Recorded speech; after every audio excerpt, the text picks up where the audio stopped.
Boa noite! Vamos falar de ferro na gestação hoje. Suplementação de ferro na gestação. Seja muito bem-vindo, muito bem-vinda. Vamos lá.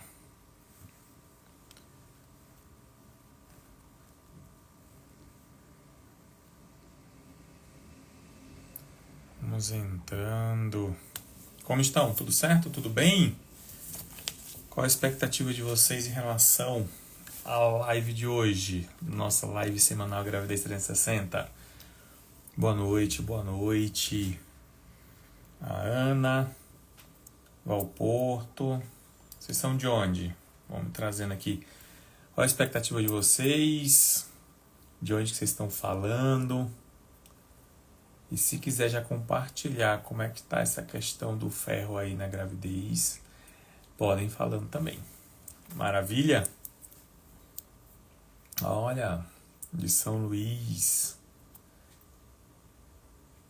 Boa noite, Fátima. Acabou de entrar. Maravilha, gente, maravilha.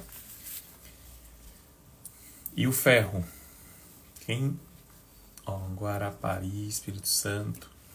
Quem toma ferro aí? Vou falar algumas coisas na live de hoje sobre a questão do ferro. O impacto do ferro, tá? Na gestação, da deficiência do ferro na gestação. A gente vai falar sobre a... Boa noite, Fátima. Tudo certo? Daniela também, maravilha. Boa noite, obrigado, Ivone. A gente vai falar do impacto do ferro na gestação.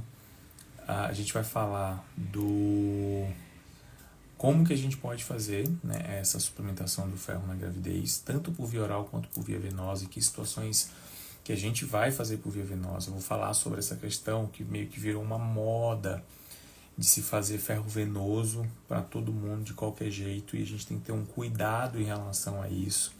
Então a gente vai falar, aproveita e já compartilha aqui, ó, no aviãozinho nesse canto aqui inferior direito, para mais pessoas poderem vir participar. Compartilha pelo menos mais umas 5 pessoas aí para a gente poder, para ter acesso a esse conteúdo e ter a segurança em relação ao uso do ferro na gravidez. Que um ponto importante em relação ao ferro é que os impactos que essa deficiência do ferro vai ter para essa paciente, para a gravidez, pro feto, pro bebê em si. Então, fundamental, tá? Que a gente tenha essa visão, tenha isso em mente, essa abordagem. Aproveita e já compartilha. E eu quero começar, inclusive, olha, a Daniela de Ulha Negra, Rio Grande do Sul. Muito bem, maravilha. Excelente. Ó, falando de ferro, alguém aqui apresentou uma queixa que é muito comum na gravidez, mas dentro das muitas queixas que existe, ela, apesar de comum, ela não deve ser encarada simplesmente como normal, que é a queixa do cansaço. Quem aqui apresentou em algum momento na gravidez um cansaço? Que é algo, inclusive, que muita gente chega e fala assim, mas cansaço, a grávida cansa mesmo. É normal. É normal a grávida sentir cansaço. Isso é da gravidez. Um cansaço excessivo, uma indisposição, muito sono. Não, imagina, não se preocupa com isso não, porque isso aí é normal. Não precisa ser feito nada, é da gravidez.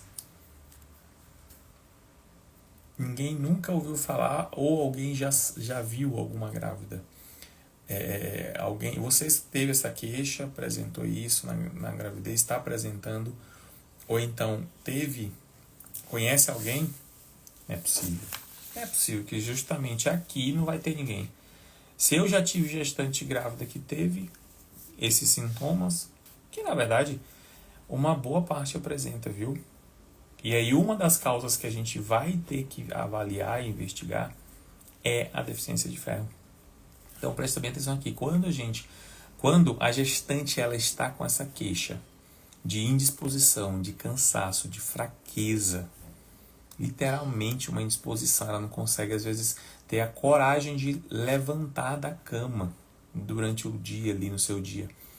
Uma das coisas que precisa ser avaliada é a deficiência de ferro. Uma outra causa para isso é alteração de função tiroidiana, do hormônio tiroidiano, que leva a essa indisposição, leva a esse cansaço em relação a essa questão dessas pacientes. Então, são pelo menos duas possibilidades, duas questões aqui que precisam ser avaliadas, gente. E quando existe uma deficiência de ferro, eu já peguei paciente com deficiência de ferro severa, grave. Quando você faz a suplementação, e nesse caso, se é realmente uma deficiência de ferro, e ainda mais sintomática, com fraqueza, com cansaço, indisposição, mal-estar, tontura, a gente precisa fazer aí a suplementação, a reposição, inclusive, não é só uma suplementação, eu diria uma reposição de ferro venoso para essas pacientes. E a gente vai falar sobre duas possibilidades que tem no mercado hoje, tá? São as mais comuns e que estão disponíveis aí no mercado em relação à possibilidade de fazer o ferro venoso. Mas, gente, as pacientes, já tive paciente que fez ferro venoso, ela mudou, assim, da água para o vinho, a realidade dela. Era paciente que estava, assim, extremamente indisposta, cansada.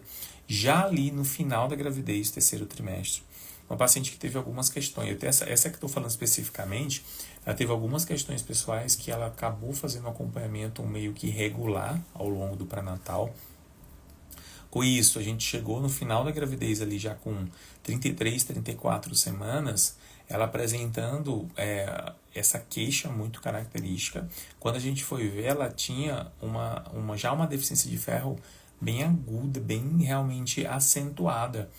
E já com anemia, inclusive. Então, além da deficiência de ferro, tinha anemia também. E a gente vai falar sobre isso. A diferença de anemia com deficiência de ferro sem anemia. Então, assim, na verdade, anemia por deficiência de ferro e deficiência de ferro sem anemia. São duas coisas diferentes, tá? Existe uma coisa, é bem tranquilo isso aqui, você vai entender. A gente vai falar sobre isso aqui, é uma das coisas que eu separei aqui para a gente poder comentar. Mas aí, essa suplementação, essa reposição de ferro venoso, ela é fundamental e melhora a sintomatologia dos pacientes, tá?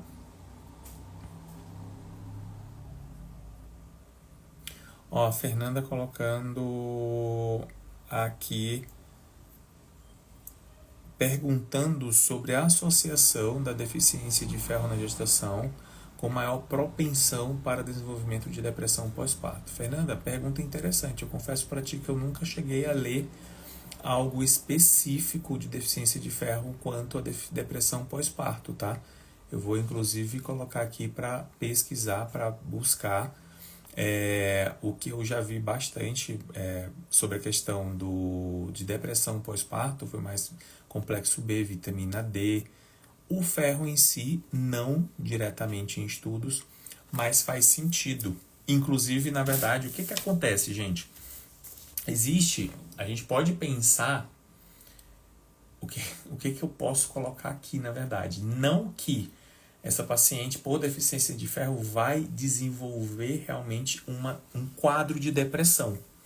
Isso é muito comum, eu vejo muito, em muitos casos, eu não faço muita ginecologia, né? Eu faço mais esse acompanhamento pré-concepcional, meu acompanhamento ginecológico é mais no sentido da paciente se preparar para engravidar, e aí ela engravida depois, geralmente ela vai com ginecologista e tudo mais. Então, eu foco muito mais nesse período pré-gestacional e durante a gestação. Mas de relatos, inclusive, de muitos colegas, o que acontece? Tem muita paciente com diagnóstico psiquiátrico de depressão. Quando você vai avaliar, essa paciente simplesmente está com um grupo, um leque de algumas condições deficientes. Exemplo, próprio ferro.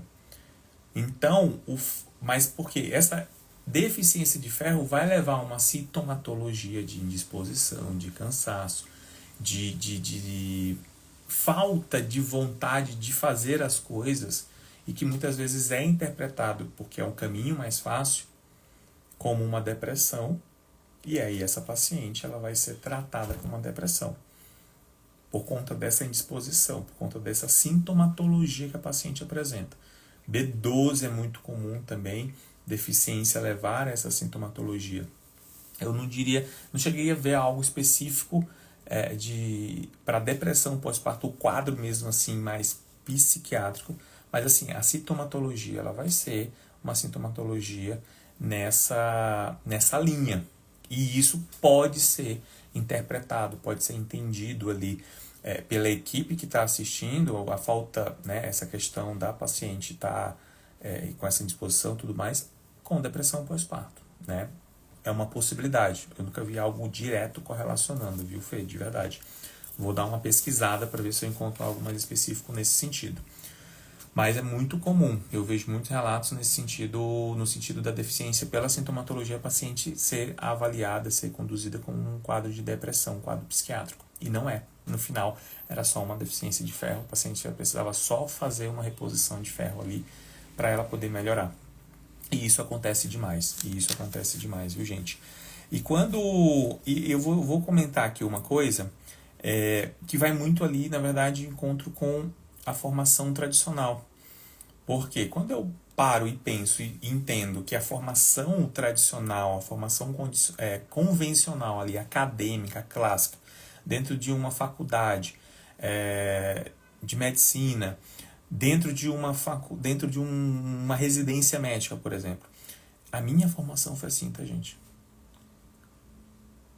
A gente fazia, e existe essa recomendação de fazer, por exemplo, um ferro venoso somente diante de um quadro de anemia por deficiência de ferro. E aí, só que com o tempo eu entendi que esse estágio de anemia por deficiência de ferro, ele é um último estágio. Que a deficiência de ferro ela já começa bem aqui atrás, bem antes. Então, para a paciente já estar num quadro de anemia por deficiência de ferro, essa paciente ela vai já estar no quadro bem mais avançado. Tá?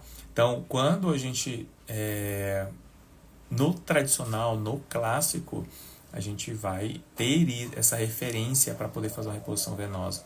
Então, por isso que muitas vezes pode ter acontecido com alguém que esteja aqui, ou você conhece alguém que tem todo esse quadro, e aí até tem às vezes ali o exame, que é muito clássico, eu acho que muita gente já viu aqui já a respeito sobre esse exame, que é a ferritina. Então a ferritina baixa, mas tem uma hemoglobina normal. E o fato dela ter uma ferritina baixa e hemoglobina normal, ela não tem anemia, porque a hemoglobina está normal, mas a ferritina está baixa. Eu vou dizer aqui, nem vou considerar nível ótimo, vou considerar abaixo da referência que é utilizada, que é 30. Só que isso não é considerado classicamente, convencionalmente ali, como uma indicação para fazer a reposição de ferro venoso. O paciente precisa ter anemia para fazer o ferro venoso. E aí o que tem de indicação? Vou fazer o ferro oral para melhorar e tratar e suplementar essa paciente. Tá? Vamos falar sobre essa questão da diferença da anemia para deficiência de ferro. Então, a gente pode ter anemia com deficiência de ferro e deficiência de ferro sem anemia. O que precisa ser considerado aqui nesse caso especificamente? Eu vou colocar aqui de maneira bem simples para ficar claro para você, tá? Então, muita atenção aqui, presta atenção. Diferença entre anemia com deficiência de ferro e deficiência de ferro com anemia. Para eu pensar em anemia, eu tenho que ver hemoglobina. Para eu pensar em deficiência de ferro, eu tenho que ver ferritina. Fisiologicamente falando, na gravidez existe uma demanda muito grande por ferro por conta do crescimento fetal, que vai demandar essa quantidade de ferro, principalmente ali no final do segundo trimestre para o terceiro trimestre. Então é muito comum, por conta dessa alta demanda de ferro, considerando o crescimento fetal, que haja que esse ferro, esse estoque de ferro, essa reserva de ferro caia. E a primeira coisa que acontece é isso, cai a reserva de ferro. E depois isso vai impactar na produção das hemácias, dos glóbulos vermelhos. Ou seja, depois é que essa paciente vai evoluir para anemia. Então a anemia, vamos dizer que é um último estágio dessa evolução. Então, o que é muito comum, principalmente no segundo para o terceiro trimestre, é a paciente apresentar uma deficiência de ferro sem anemia. E isso eu tenho quase 100% das minhas pacientes. No momento agora, e assim, enquanto eu estava pensando na live, não me lembrei, de verdade, eu não lembro de nenhuma paciente que não tenha tido uma deficiência de ferro, que não tenha tido deficiência de ferro.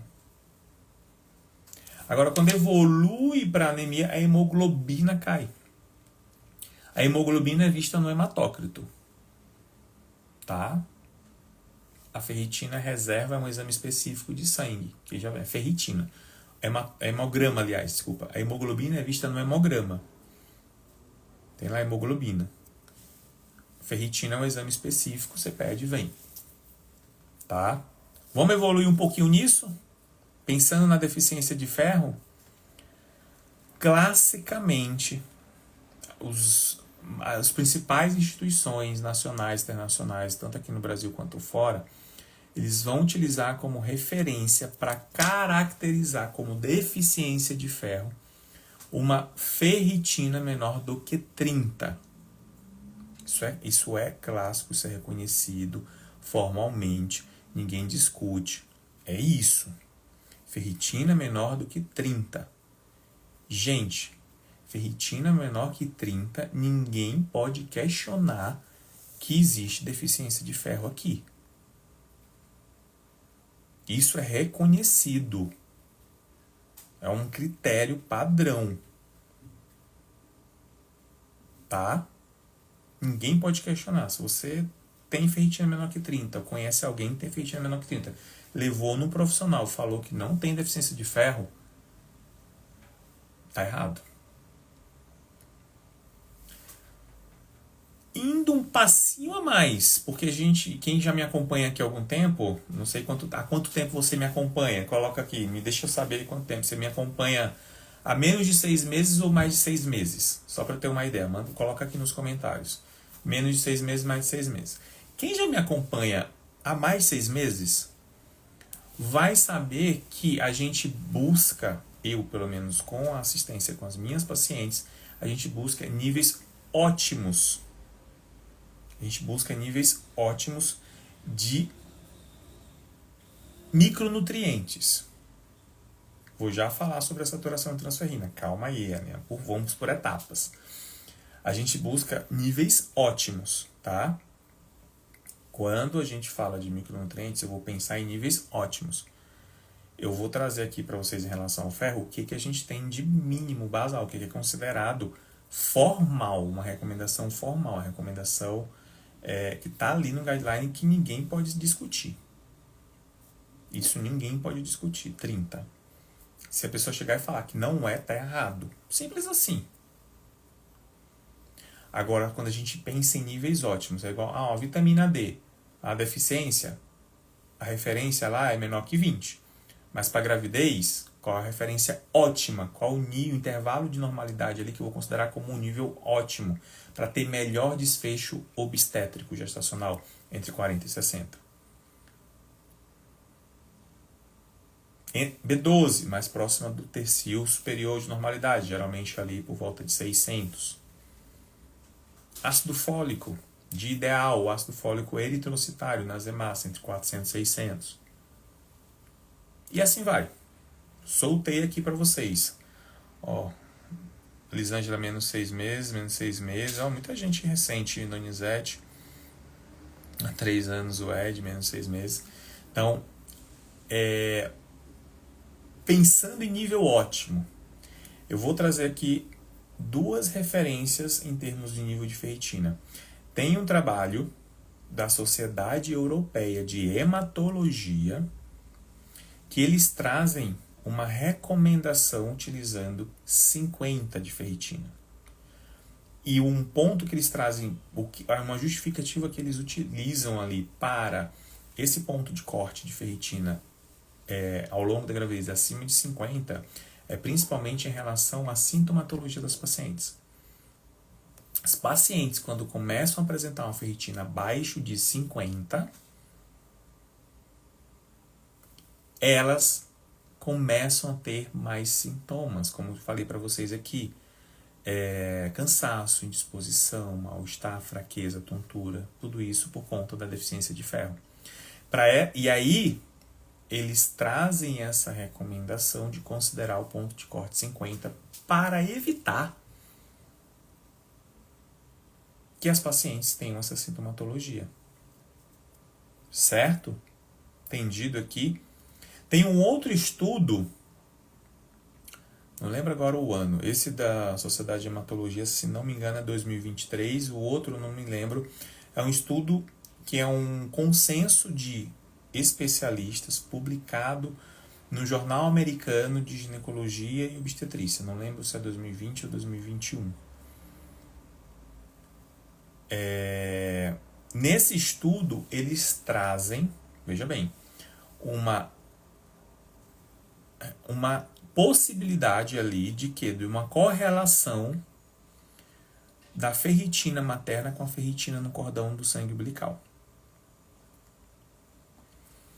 E quando essa ferritina ela é menor do que 70, na verdade 75,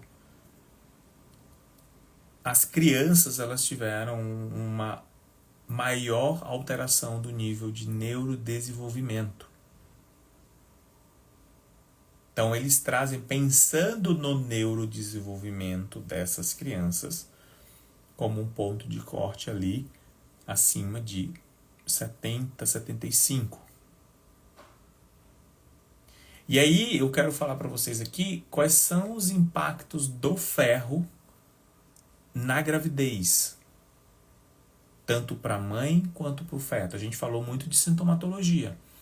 A mãe ela vai apresentar, quando tem deficiência de ferro, esses sintomas. Ela vai apresentar cansaço, indisposição, fraqueza, tontura, tudo isso. Agora, o que mais eu tenho de impacto, de influência desse ferro na gravidez?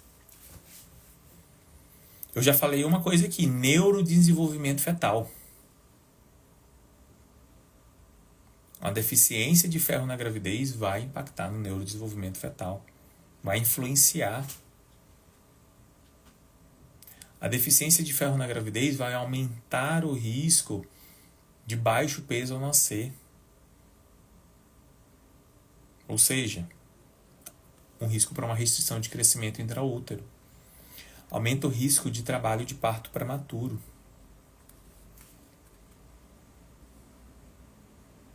Aumenta o risco de abortamento. Então, você engravidar com deficiência de ferro, isso já traz para você um risco de abortamento, minha gente. Além disso, tem um risco aumentado de anemia nos primeiros meses de vida. Por quê? A reserva de ferro do bebê, da criança, ela é consequência da reserva de ferro da mãe. E esse ferro você não consegue, não é passado pelo leite materno. Então, se a mãe já está com um estoque de ferro baixo,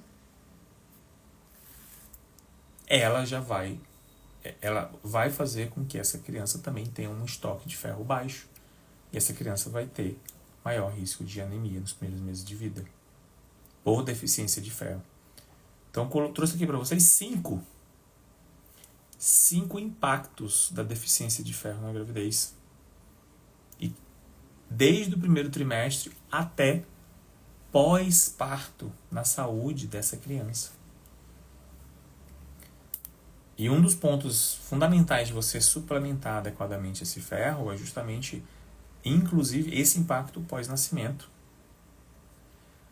O risco de anemia, impacto no desenvolvimento.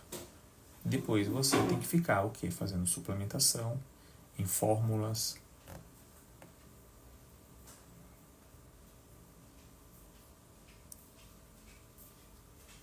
essa é a importância da gente fazer a avaliação e ter essa visão quanto ao ferro na gravidez. Vou falar da saturação de transferrina aqui. A saturação de transferrina, vamos lá. Aí a gente vai entrar no outro ponto que eu vou fazer já quase entrando na parte de fazer o ferro venoso. Por quê?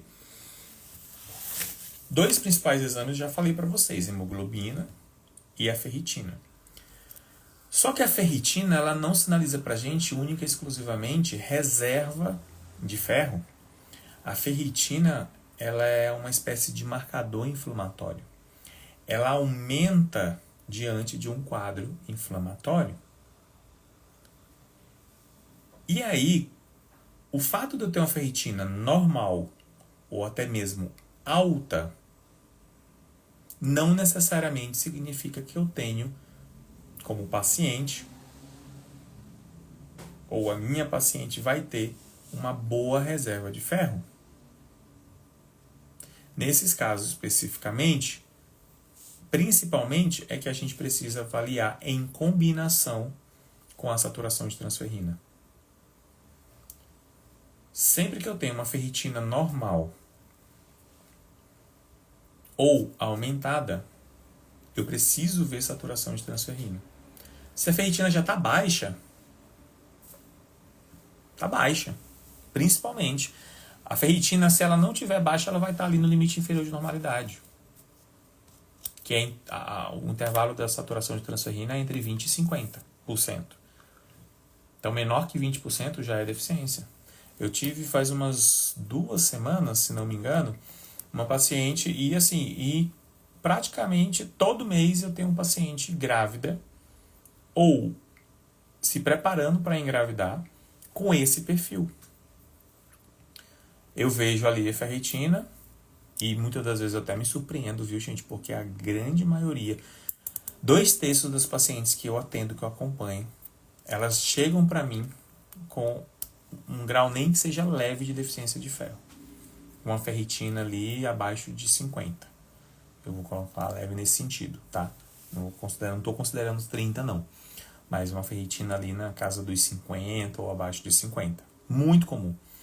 Quando eu pego uma paciente com uma ferritina que está acima de 70, às vezes até mesmo 100, 100 e pouco, eu já... o que aconteceu aqui? E uma boa parte delas, quando eu pergunto, elas fizeram uma reposição de ferro, a maioria venosa, nos últimos 3 meses, por exemplo. Elas são pacientes que já meio que vinham acompanhando e já vinham ali acompanhando com outros profissionais. É muito comum isso. Agora, não raramente, praticamente todo mês eu tenho pelo menos uma paciente que chega, tem ali uma ferritina normal, ou até um pouquinho mais aumentada, que eu olho, e geralmente os laboratórios trazem a ferritina primeiro, não sei porquê, mas eu olho, legal, bacana, vou já ver se ela fez alguma reposição recente, tudo, para ela poder estar com esse nível de ferritina aqui, né, que não é tão comum assim.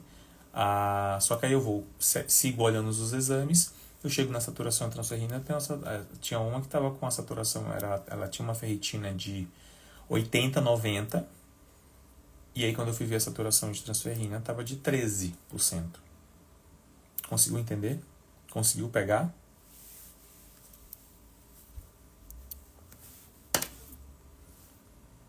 Aqui, Franciele, atendi a gestante ferritina de 32, RCU-P4, médico se negou a fazer o ferro venoso.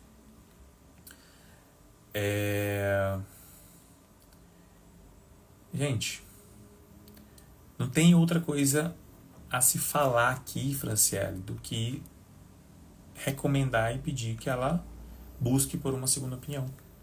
Não tem como. Uma segunda opinião com um profissional que tem uma visão congruente, concordante com o que a gente está falando aqui. Porque o que classicamente é feito, e isso é o que é ensinado classicamente no meio acadêmico, e eu não julgo esse colega, tá? 3 anos atrás, eu teria a mesma conduta do colega. Porque o meio acadêmico, tradicional, convencional, tem essa abordagem. E imagina só, uma ferritina de 32, Formalmente não é deficiência, porque não está menor do que 30, veja bem. E a restrição, por conta da deficiência de ferro, nunca.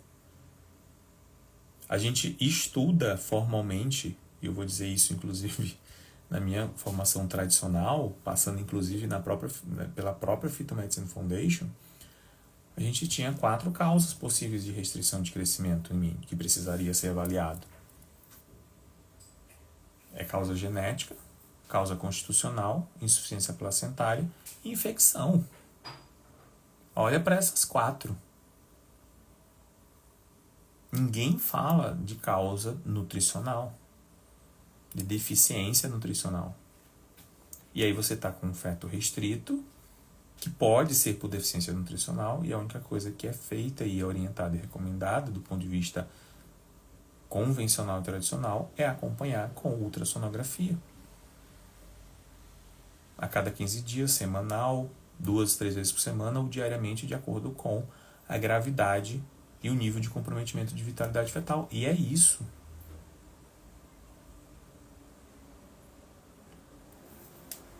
Infelizmente, essa é uma realidade super comum.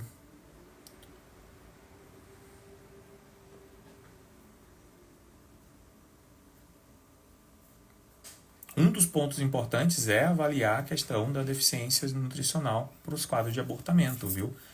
É uma das causas, um dos fatores de risco que precisam ser avaliados. Certo, Cida? Então, a gente tem um ferro como uma das deficiências nutricionais, vamos dizer assim, que tem relação com o abortamento. Uma outra causa muito comum, deficiência de vitamina D. Tá? E é isso, o Fê comentou. 2 desnutrições, vamos dizer assim, né, deficiências nutricionais comuns associadas com restrição de crescimento é o ferro e restrição proteica.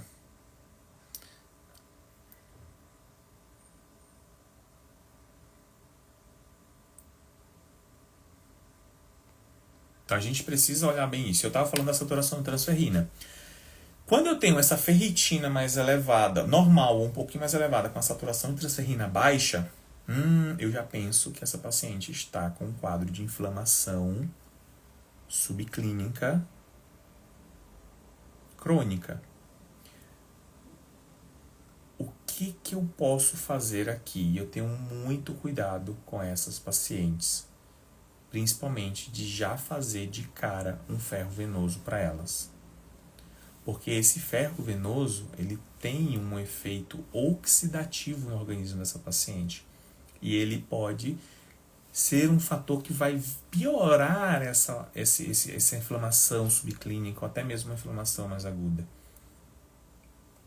Paciente com parasitose, inclusive, a gente também tem que ter um cuidado muito grande. Às vezes, se possível, esperar um pouquinho mais, porque esse ferro ele vai às vezes, dificultar esse processo de desparasitação dessa paciente. Então, essas pacientes... E aí eu vou ver outros marcadores inflamatórios para avaliar se corrobora. Eu vou avaliar ali fibrinogênio, eu vou avaliar proteína C reativa ultrassensível, eu vou ver gama-GT,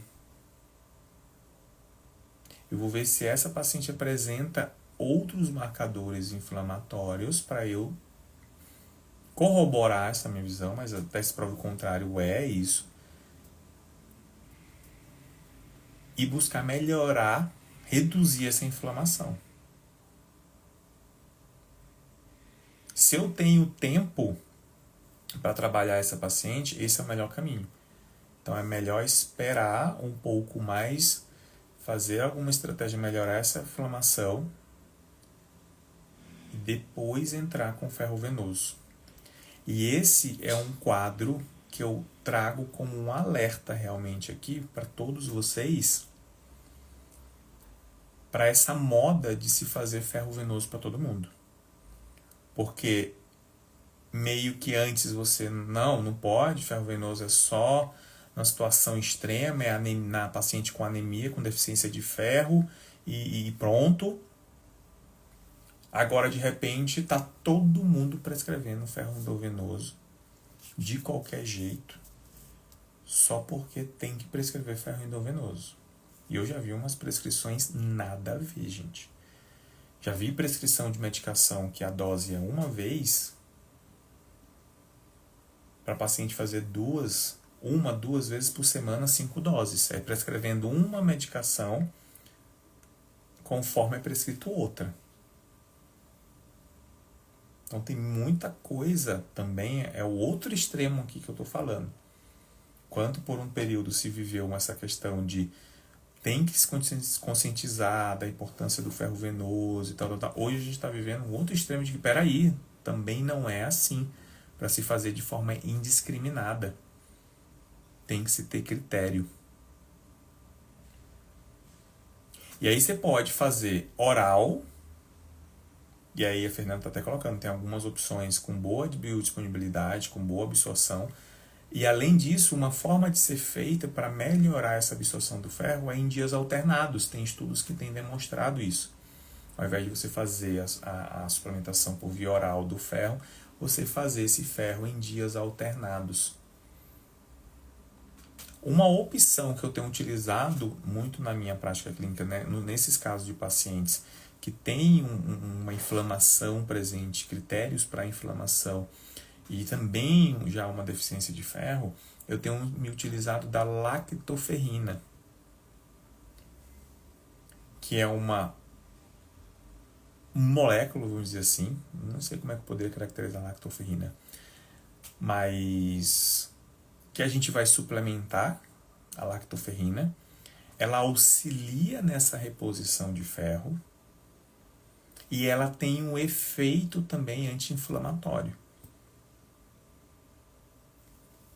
É um processo que precisa de 2, 3 meses, então a gente precisa de tempo. Então, olha, a paciente ela já está no 3º trimestre. Está no 3º trimestre de gravidez. E aí, eu espero? Não tenho muito o que esperar. Porque ela não tem tempo. Então, a gente trabalhando com gravidez, a gente também tem que levar isso em consideração. O tempo que eu tenho para poder trabalhar com essa paciente. Tá? A Fernanda colocou aqui uma possibilidade de tipo de ferro, né? O ferro lipossomal. Então a gente tem algumas, o ferro bisilicinato, tem um ferro lipossomal, que pode auxiliar nesses casos que a gente tem uma limitação para a realização do ferro endovenoso. Quando eu faço o ferro endovenoso, eu posso fazer, tem 2 opções no mercado.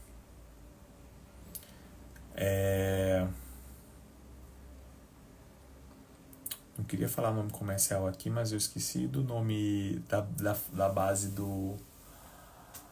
Ai, gente, me ajudem. É a carboximaltose férrica. É um que é mais otimizado. E a outra, que é aquela que eu tenho que fazer várias doses, para não falar nome comercial, me ajudem, agora me falhou. Que é o mais clássico, mais barato,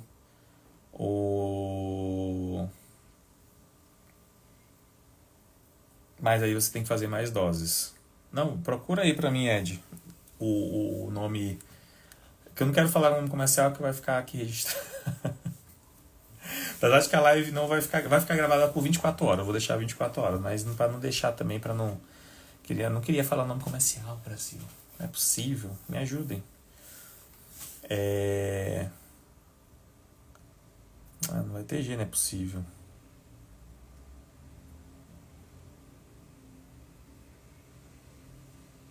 Ninguém, gente. Deu um branco agora. Deu um branco total. Mas vamos lá. Ninguém trouxe. Eu não consigo olhar que eu tô com o celular aqui. Mas vamos lá. Obrigado, Fê. Nossa, é isso mesmo? Ferro, polimaltose, sacarato de óxido férrico. Pronto. Eu tô mais com óxido férrico mesmo, assim. A gente tem duas opções, né? Uma mais clássica, mais disponível, mais barata para ser realizado é o sacarato de óxido férrico. Não vai ter jeito, eu vou ter que falar um comercial mesmo. Paciência. Essa, que é o Noripurum, é o mais comum, o mais clássico, você encontra fácil, vai no pronto-socorro, você tem no hospital, praticamente todo hospital, toda urgência, emergência vai ter ali disponível para você fazer. O custo também é bem menor, só que aí você vai ter que fazer ele em várias doses. Usualmente, na bula tem lá explicando e recomendando dose de acordo com a hemoglobina. Usualmente você faz ali 10 ampolas. O paciente tem deficiência de ferro, 10 ampolas. Pode fazer 2 ampolas em cada dose. Como que eu faço? Eu já fiz muito em dias alternados. Mas justamente estudando, eu percebi que eu estava simplesmente desperdiçando ferro. E esse ferro não estava sendo aproveitado se eu fizesse em dias alternados. Não é nem tão interessante fazer 2 vezes por semana. Então, comecei a fazer semanal. Para ter melhor aproveitamento desse ferro. Tá? Então, eu faço semanal. Em último caso, extremíssimo, o paciente ela necessita e não tem essas 5 semanas para fazer as 10 ampolas, eu faço 2 vezes por semana. Só que por outro lado, e aí são 5 sessões. Isso usual, na média, tá, gente? Tem paciente que vai precisar mais, paciente vai precisar menos, mas na média é isso. Já o Ferrinject, eu tenho ali uma ampola que meio que corresponde a essas 10 ampolas do Noripurum. E eu otimizo, ele tem um custo maior, só que eu otimizo em tempo de tratamento para essa paciente. Então, hoje mesmo eu fiz a prescrição de para uma paciente com anemia, com deficiência de ferro, muito sintomática. E a primeira consulta que eu tive hoje com essa paciente. Eu falei, olha, para você, a gente pode focar nesse, que é mais otimizado. Você faz uma dose, tem um custo maior, mas é otimizado, mais assertivo. Geralmente é comum quando você faz um ciclo do Noripurum com as 10 ampolas, pode acontecer com mais frequência de precisar repetir um outro ciclo desse, já com o Ferrinject nem tanto, é muito mais raro, muito mais difícil isso acontecer. Repetir um novo ciclo. Então tem esses prós e contras. E aí a paciente, eu sempre explico e deixo para a paciente avaliar e pensar o que vai ser mais interessante, mais importante para ela. O que pesa mais, né? Geralmente o peso aqui a ser avaliado e considerado é o financeiro / tempo. Tem que pesar os dois.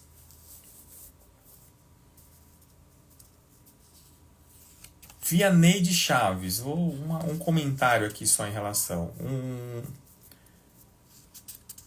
Não é errado você utilizar polivitamínico pronto, disponível. A única questão é que essa suplementação ela não é individualizada. Ela não está sendo feita de acordo com a sua real necessidade. Ponto.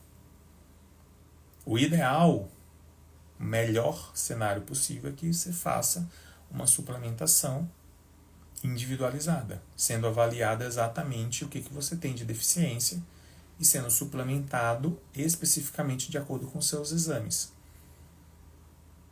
Quando você faz uma suplementação pronta, um polivitamínico pronto, você compra ali na farmácia, é uma dose única que todo mundo vai tomar. Mas você concorda que as suas necessidades nutricionais de micronutrientes com certeza vão ser diferentes do que as minhas? Babado, gente, já que a gente está aqui já há 50 minutos, fiz meus exames agora. Me veio uma deficiência de vitamina D que eu fiquei assim de boca caída. Queixo, né? Queixo caído. Que eu falei, não é possível, não acredito. não acredito que eu estou com essa deficiência de vitamina D. E aí eu já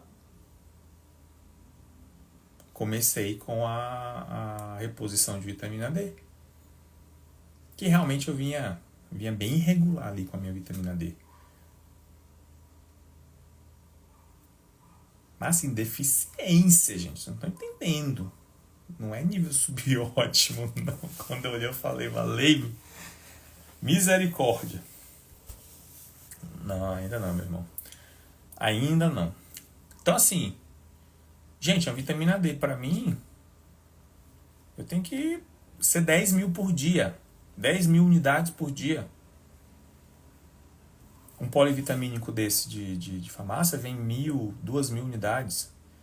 E eu não tenho como aumentar, sei lá, vem 1.000, 2.000 unidades de vitamina D. Eu tenho que fazer uma dose 5 vezes maior.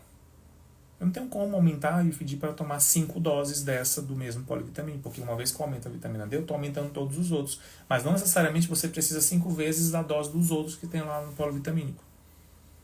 Deu para entender? Então, quando você faz manipulado, direitinho, bonitinho, você está fazendo ali direcionado para as necessidades específicas de cada paciente. Maravilha! Deixa eu ver mais dúvidas aqui de vocês.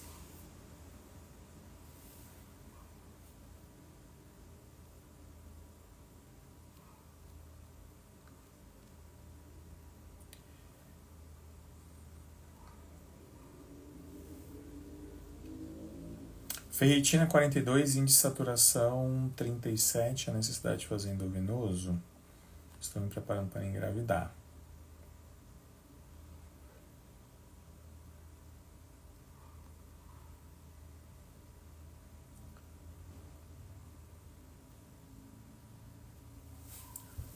Não necessariamente, viu, Camila? Acredito que dentro da programação que se tem aí para engravidar, para começar a iniciar as tentativas, é possível que você possa fazer o uso do ferro oral, pensando em ter uma resposta, uma melhora, então iniciar com as tentativas, não necessariamente fazer o venoso, tá? Vale a pena avaliar a questão de marcadores inflamatórios, como eu comentei aqui para vocês, tá bom? Se tiver algum ponto ali, eu acredito que é possível que não, mas se tiver, aí que realmente deve se evitar fazer o ferro venoso. Muito bem. Deixa eu ver.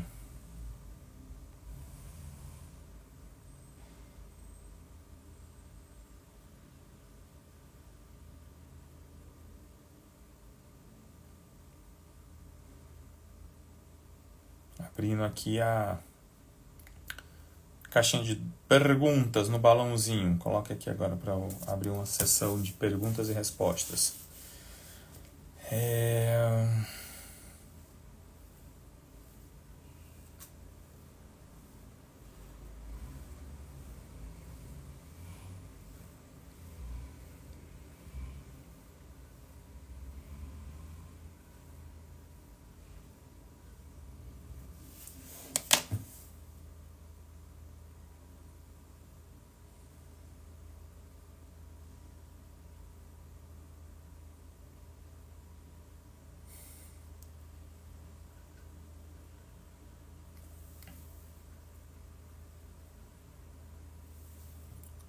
Mandei uma dúvida aqui nesse balão com ponto de interrogação.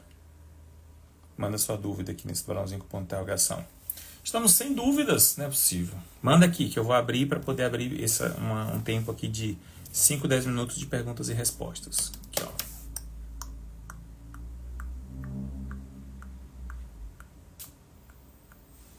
Sem dúvidas? Ninguém tem dúvida? Todo mundo entendeu tudo, gente? Maravilha, hein?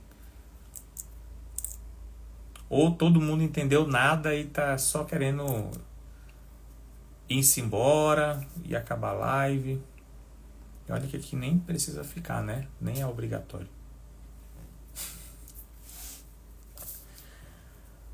Mas é isso, gente. Olha, eu tenho visto muita paciente com Muita coisa maluca. É paciente com deficiência de ferro, sem estar sendo feito o tratamento adequado, seja com suplementação oral, seja com reposição venosa. É paciente com deficiência de ferro que é prescrito ferro de uma maneira totalmente absurda. É reposição de ferro sem necessidade. Então, tem de tudo. Tem de tudo. E aí a importância de você, na verdade, buscar por um profissional que priorize. Gente, priorizar pelo bem-estar da gestação, acima de tudo. Eu costumo dizer que a gente tem uma... Eu, particularmente, né, o que eu trago muito dentro da minha abordagem, da minha assistência, é uma visão de antecipação. Para mim, a palavra-chave da assistência a paciente que está se preparando para engravidar, ou a paciente que está já gestante, é antecipação. E eu preciso utilizar a meu favor os exames laboratoriais, os exames ultrassonográficos, os tratamentos disponíveis, suplementação disponíveis, para me antecipar e evitar que essa paciente evolua para um quadro de abortamento, para um quadro de pré-eclâmpsia, para um quadro de restrição de crescimento, para um quadro de trabalho de parto prematuro, para um quadro de diabetes gestacional.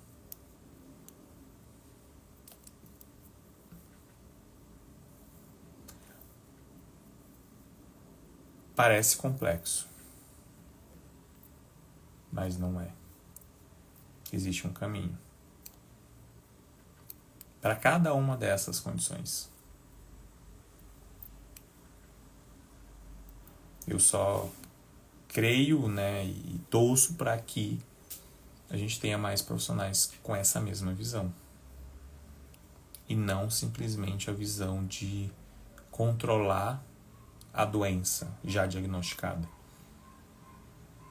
Não com a visão apenas de apagar incêndio.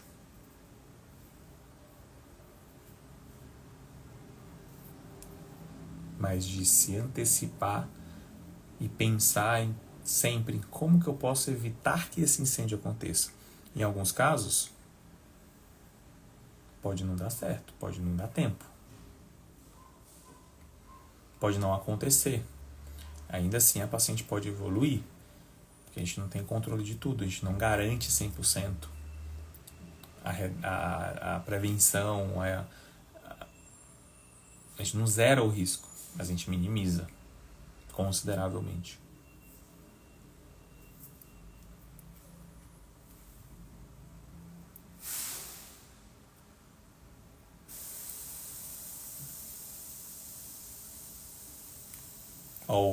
Personal Ed, qual o objetivo de solicitar ferro sérico em vista aos outros exames? É meio que rotina dos laboratórios. Eu vou ser bem sincero para ti, eu não solicito. Na minha solicitação, eu não tenho ferro sérico, mas sempre vem. Porque eles registram, se não me engano, como cinética de ferro, alguma coisa assim, e acaba entrando tudo junto. Entra ferro sérico, saturação de transferrina, transferrina, tá? Mas o ferro sérico por si só não é um parâmetro a ser utilizado para avaliação dessa questão de estoque de ferro. A Ellen, doutor, você falou que índice de saturação ideal é qual? Tentantes e na gestação. Ferritina conseguiram pegar, né, gente? Ferritina ideal. Eu utilizo, tá? Acima de 50. Mínimo do mínimo do mínimo para ferritina, a 50. Já tá grávida, pensando em neurodesenvolvimento fetal, vamos buscar uns 70, 75 de mínimo. Mas pelo menos 50. E eu estou utilizando aqui uma referência da Sociedade Europeia de Hematologia, tá? Saturação de transferrina entre 20% e 50%.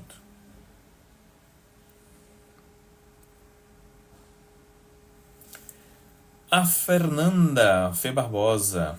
Média de tempo para normalizar o ferro via oral. Tem diferentes fatores que vão influenciar nisso, né, Fê? Então, a gente tem ali como que está a absorção, como que está esse intestino para absorver esse ferro, qual é a forma de ferro que está sendo utilizada. Então, são fatores todos que vão impactar. Uma média eu colocaria ali em relação a esse ferro oral, que é o usual das formas mais clássicas. Não tenho experiência com lipossomal, inclusive vamos falar sobre ele, tá? Quero conversar contigo sobre o lipossomal melhor, para entender mais a respeito. Você falou que está tendo resultados interessantes com uma resposta mais rápida.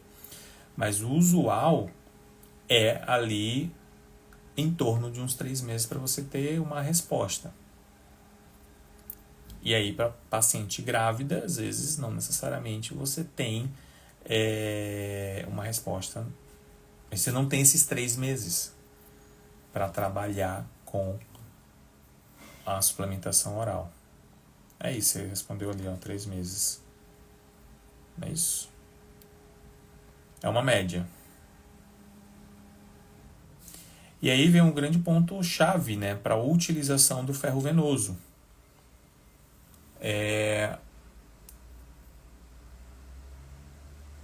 Que é essa questão do tempo, otimização do tempo. Então, muita situação, às vezes a gente lança a mão do ferro venoso, principalmente na gravidez, porque o efeito ele é muito mais rápido. A resposta ela é muito mais rápida, né? Maravilha! Minha gente, muitíssimo obrigado pela presença de todos vocês por aqui. Fico muito feliz aí por contar com a presença, participação ativa. Espero ter contribuído e ajudado aqui alguém de vocês. Obrigado pela participação ativa de todos. Obrigado, Fê, obrigado, Ed, e todos vocês que participaram ativamente, mandaram dúvidas.